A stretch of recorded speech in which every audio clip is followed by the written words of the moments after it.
निश्चित रूप से जब उसका बलात्कार हो रहा था, वो महिला अत्याचार से जूझ रही थी। सवाल ये उठता है कि क्या किसी ने उस फ्लोर पर उस महिला के चिल्लाने की आवाज को नहीं सुना? वो कौन है जिसकी वजह से अस्पताल में वो रेपिस्ट आश्वस्त था कि वो रेप करने के बाद घर लौट सकता है? एक लड़की का बलात्कार होता है अपने ही अस्पताल में। वो चिल्लाई तो किसी ने अस्पताल में सुना नहीं। मैं दोबारा कहती हूँ, तेरा रेप मेरा रेप की पॉलिटिक्स को बंद करें ममता दी। प्रदेश की होम मिनिस्टर ममता जी हैं। हेल्थ का चार्ज किसके पास है? मुख्यमंत्री कौन है? तो किसके खिलाफ वो प्रदर्शन कर रही थी? अपने खिलाफ। प्रोटेस्टर्स अनसेफ हैं, रेपिस्ट और मॉब सेफ है। ये कहां का न्याय है? मीडिया के रिपोर्ट्स के मुताबिक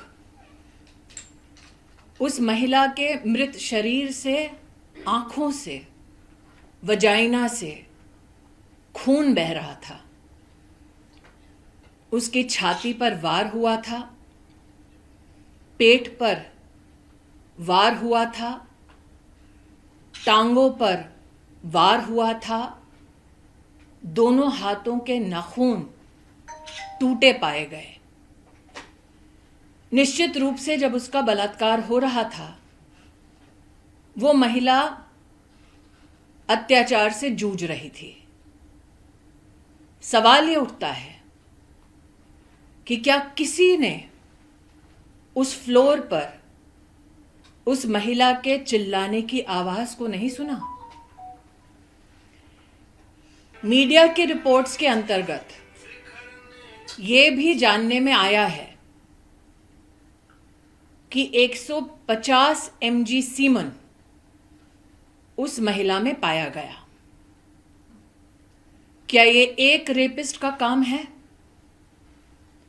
क्या ये संभव था कि वो व्यक्ति उस महिला को रेप भी कर रहा था, टांगे भी तोड़ रहा था, हाथ भी तोड़ रहा था, आंखें फोड़ रहा था, छाती पे मार रहा था, पेट पे मार रहा था? वो महिला चिल्ला रही थी और ना कोई सुन पाया, और ये सारा कृत्य उस एक रेपिस्ट ने अकेले किया।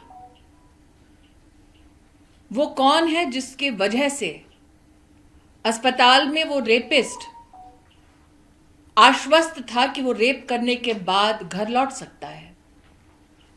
वो कौन है जिसने इतने जघन्य अपराध के बाद भी अस्पताल के उसी फ्लोर पर रेनोवेशन जारी रखा? क्राइम सीन कितना बड़ा है? अस्पताल में ये किसने डिसीजन लिया? वो कौन है पुलिस में जिसने इस महिला के माता पिता को फोन कर कर ये कहा कि लड़की ने आत्महत्या की है? उस ऑफिसर के खिलाफ अब तक क्या कार्रवाई हुई है?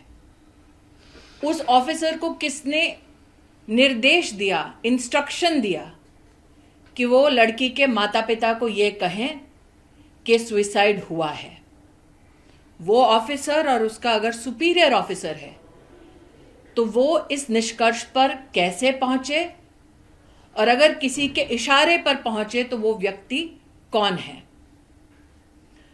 सवाल ये भी उठता है कि रेपिस्ट निश्चिंत है, लेकिन प्रोटेस्टर्स पर मॉब आकर हमला करती है।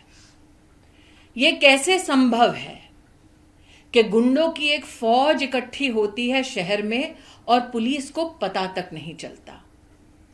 ये कैसे संभव है कि गुंडे आकर, मॉब आकर अस्पताल में तोड़फोड़ करते हैं और मीडिया की रिपोर्ट ये कहती है उन चीजों के साथ तोड़फोड़ करते हैं जो शायद एविडेंस का हिस्सा है?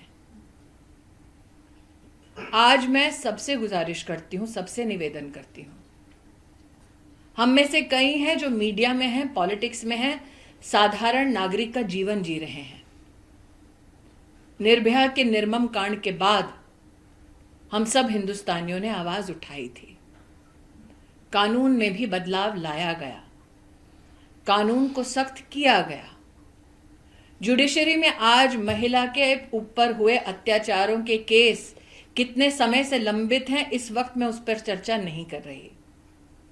जो प्रोटेस्टर्स इकट्ठे हुए कलकत्ता शहर में, वो शायद एक दूसरे को ना जानते हैं, ना कभी किसी ने किसी से एक दूसरे का धर्म पूछा, ना रीजन पूछा, ना जाति पूछी, ना वोट प्रेफरेंस पूछा।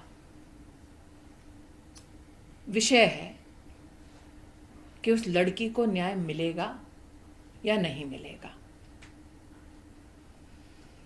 मैं आज हर उस प्रोटेस्टर से जो सड़कों पर उतरा है इस महिला को न्याय दिलाने के लिए, उनसे कहना चाहती हूं, पश्चिम बंगाल के हर उस नागरिक के साथ जो इंसाफ की तलाश में है, पूरा देश एकजुट होकर खड़ा है। लेकिन हमें सवालों पर वापस ध्यान केंद्रित करना है। एक लड़की का बलात्कार होता है अपने ही अस्पताल में। वो चिल्लाई तो किसी ने अस्पताल में सुना नहीं। उसकी टांगें तोड़ी गई, पेल्विक रीजन तोड़ा गया, हाथ तोड़े गए, नाखून उखाड़े गए, छाती पर मारा गया, पेट पर मारा गया, आंखें फोड़ी गई, वजाइना से ब्लीड कर रही थी, आंखों से ब्लीड कर रही थी, और ये सब एक रेपिस्ट ने किया। सवाल कई हैं, जवाब का इंतजार जनता को है। मैम, मुख्यमंत्री ममता बनर्जी ने कुछ देर पहले ही उन्होंने भी एक प्रोटेस्ट रैली मार्च किया है। उसमें वो कह रहे हैं कि जो मुझे पता चला कि आरजीकर में जाकर सीपीएम और भाजपा ने तोड़फोड़ की है 14 तारीख को। मैं दोबारा कहती हूं, तेरा रेप मेरा रेप की पॉलिटिक्स को बंद करें ममता दी। क्या अब लड़की के बलात्कार के लिए, उसके इंसाफ के लिए हिंदुस्तान की जनता तभी आवाज उठाएगी उस लड़की की और उस प्रदेश की पॉलिटिक्स को देखकर? और अगर ममता जी को लेफ्ट विंग से इतनी ही परेशानी है तो वो इंडिया अलायंस छोड़ दें।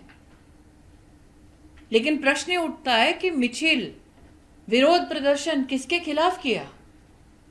प्रदेश की होम मिनिस्टर ममता जी हैं। हेल्थ का चार्ज किसके पास है? मुख्यमंत्री कौन है? तो किसके खिलाफ वो प्रदर्शन कर रही थी? अपने खिलाफ। जनता की आंखों में धूल झोंकना बंद करें। जनता जो जवाब मांग रही है उन जवाबों को दें। किसके आदेश पर यह कहा गया कि लड़की ने सुसाइड किया था? क्यों, अगर माता पिता पिटीशन कर रहे हैं कि 150 mg सीमेन है, तो क्या उसका उल्लेख एफआईआर में है? किसने मॉब को अलाउ किया एकत्रित हो और प्रोटेस्टर्स को पीटे? प्रोटेस्टर्स अनसेफ हैं, रेपिस्ट और मॉब सेफ है। ये कहां का न्याय है?